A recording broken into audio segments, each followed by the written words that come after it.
Donc, bonjour, Jacques Follet, vous êtes président de l'association Lin et Chanvre Bio, donc organisateur de cette rencontre qui est la 5e cette année, donc en 2019, autour de la filière lin et chanvre textile. Oui. Je voulais vous présenter un peu en complément peut-être. Je suis Jacques Follet, président de l'association, vous l'avez dit, excusez-moi. Je suis agriculteur de métier. Voilà. D'accord. Et donc je suis à la retraite maintenant, ce sont mes enfants qui vont la faire, mais donc, nous sommes passés en bio en 2010. Hein. Donc nous avons presque 10 ans de culture bio derrière nous. Voilà. Et donc vous rassemblez depuis 5 ans tous les acteurs de la filière textile végétale en France et en Europe. Donc ça vient d'un peu partout, tous les ans ici, alors pas forcément ici à chaque fois, mais... Non, on change de lieu à chaque fois. Voilà. On tourne entre la Seine-et-Marne, la Seine-Maritime et l'Eure. C'est les 5e rencontres, je crois qu'on a doublé tous les ans du nombre de personnes.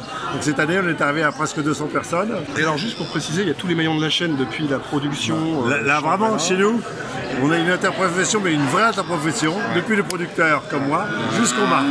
Et donc les marques, c'est plutôt des petites marques, mais tout le monde est représenté, et vraiment les petites marques, ils sont super contents de venir ici, parce que de voir du lin, de travailler du lin, moi j'ai du lin bio sur moi, mais c'est du lin que donc la petite marque, ils ont vu aujourd'hui le lin dans les champs, et vraiment tous ces gens-là, ils sont super contents de venir, de voir les producteurs, de voir le lin dans les champs. Donc vous permettez à la filière de se structurer. De votre point de vue, ça va être intéressant parce que vous avez une vision vraiment transverse du sujet. Que j'ai acquis parce que depuis que je suis président, mais avant je ne l'avais pas. Mais maintenant que j'ai acquis à force de côtoyer toutes les filières, on commence à voir et vraiment mais ça progresse vraiment très très bien. Donc vous avez entendu cet après-midi, hein, le souhait, admettons à 5 ans, ce serait de remettre une filature en France.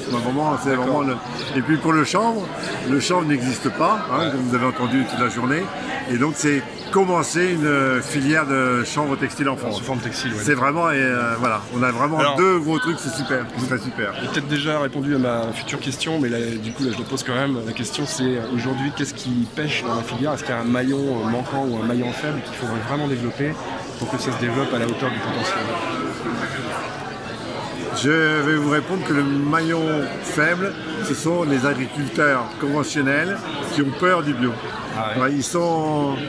Les agriculteurs sont un petit peu conservateurs sur leur pratique parce qu'ils ont peur du bio. C'est pas parce qu'ils sont pas prêts d'évoluer, c'est qu'ils se disent mais comment je vais faire si je n'ai plus mes produits de traitement, si je ne peux plus désherber chimiquement mon lin. Or voilà, il faudrait qu'on arrive à passer ce stade et après ça sera gagné. Voilà. Augmenter les surfaces et puis c'est parti. Pour augmenter les surfaces, voilà. Bah, écoutez, merci beaucoup pour tout ça. De rien. Merci. You're a resident,